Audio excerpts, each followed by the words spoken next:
Gözələr yəqin ki həsrətin yolu, qovuşmaq olacaq bu eşqin sonu. Nə qədər gözləmək lazım gələcək, nə vaxtsa intizar dərd sər bitəcək. Ötən hər günümdə sevginin izi, Allaha tək duam qovuşdur bizi. Eybi yox gec olsun ya çətin olsun, sevdiyim o insan qoy mənim olsun. Nə yaxşı ki varsan sən, dünyanın ən gözəlisən. Səndən özgəsi haram mənə təkcə sən gərəklisən.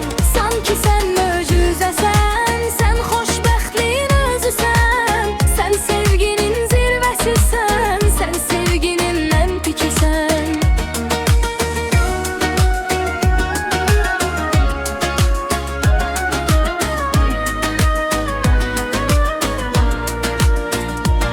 Yenidən doğsam bu dünyada mən, axtarıb taparam səni mən həmən. Qoymaram qəlbini kimsə incitsin, qoymaram vaxtımız boşuna itsin. Bir ömür boyunca tutub əlindən, sevirəm sözləri düşməz dilimdən. Hər günü yaşaram sonuncu gün tək, nazını çəkərəm ölüncəyə dək. Bezmərəm doymaram sənli günlərdən, tək Allah qorusun bizi gözlərdən. Nə yaxşı ki varsan sən, dünyanın ən gözəlisən.